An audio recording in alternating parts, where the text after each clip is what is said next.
Jalen Green will win Rookie of the Year through being efficient and winning more games than Cade Cunningham. Yo guys, what's going on? Today we're going to talk about why I think Jalen Green will win Rookie of the Year and what I think his stats will look like for the upcoming season. Look, we all know Jalen Green wanted to be the number 1 pick, but the draft is gone. He's the number 2 pick. Got him. We fucking got him. Right where we want him. Now, And it's time to move on. But we already know what he's moving on to.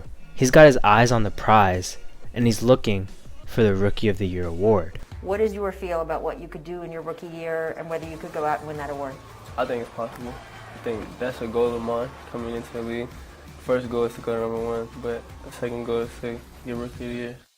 Now before we get into why I think he will win Rookie of the Year, let's talk about what it takes to win Rookie of the Year. Last year was a two-headed race between LaMelo Ball and Anthony Edwards. LaMelo Ball averaged 16 points per game, 6 assists, 6 rebounds on 35% shooting from the three-point line, 43% shooting overall, on 13 shots a game while playing 28.8 minutes. Anthony Edwards, on the other hand, averaged 19 points per game, 3 assists, 5 rebounds on 33% shooting from the 3 and 42% shooting overall, but from 17 shots a game. For the first time in a long time, this was a really controversial call. We really didn't know who was going to win the award up until it was announced. I personally thought Anthony Edwards should have won, mainly because LaMelo Ball missed some time and then Anthony Edwards picked it up towards the end of the season, but I guess I was wrong. And the reason I bring these two up and not others of the past is because their games are kind of similar to Cade Cunningham and Jalen Green. On one side, Jalen Green is kind of like Anthony Edwards. They're both high-octane scorers, they take a lot of shots, they make a lot of shots, but they also find ways to contribute in other aspects of the game. While Cade Cunningham is kind of like LaMelo. Of course they're going to score points, of course they're going to hit threes, but the fact of the matter is, Cade Cunningham is actually a really good passer. Although his assists haven't really shown that aspect of the game, I think it will be better in the NBA when he's playing with talent who can actually catch his passes and make buckets.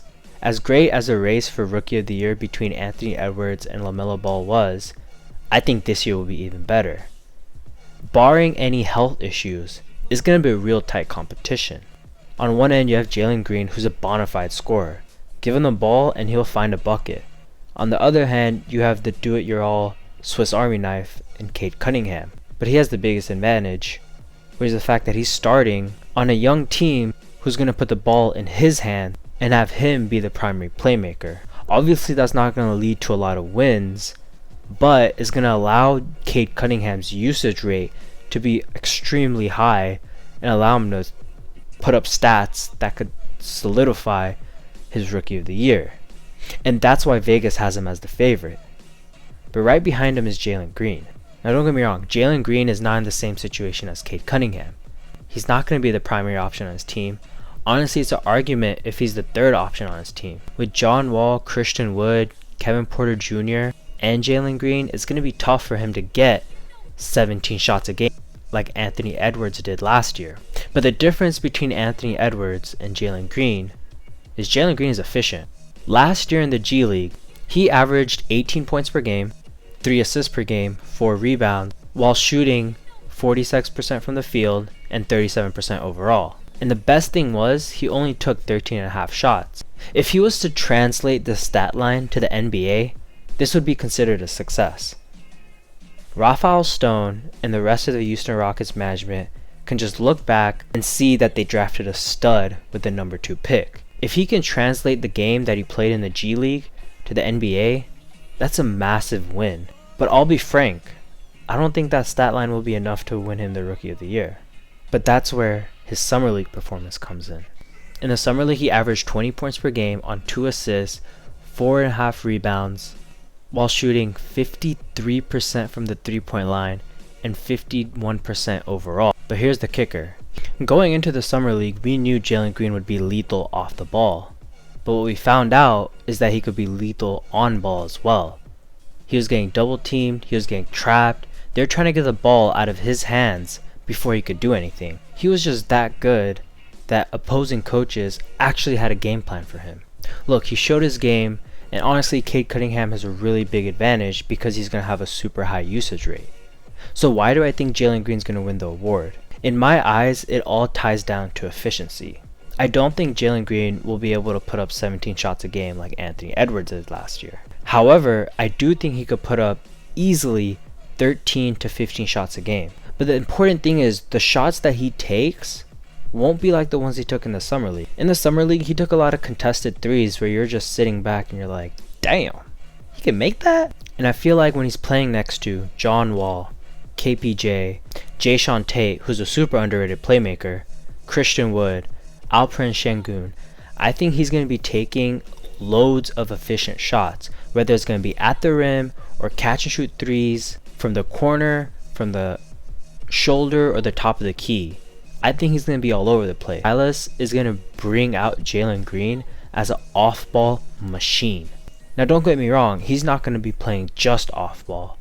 After we saw in the summer league, I guarantee he will have the ball in his hands, at least for some parts of the game. Look, I don't think Jalen Green is going to score in a robust 25 points per game or anything like that. But I think he'll be special in his rookie year, different from what others are expecting.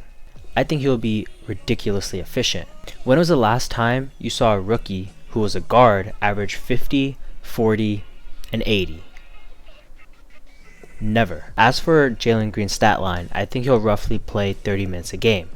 Whether that's initially coming off the bench like LaMelo and Anthony Edwards, or just starting off the rip like Cade Cunningham at the 2, I think he'll get his minutes. But more importantly, if he's taking at a high 15 shots a game and shooting 50% from the field, 40% from 3, and then 80% from the line, he can hit 20 points per game fairly easily. In addition to 20 points per game, I think he'll average 4 rebounds and then hover around roughly 3 assists per game.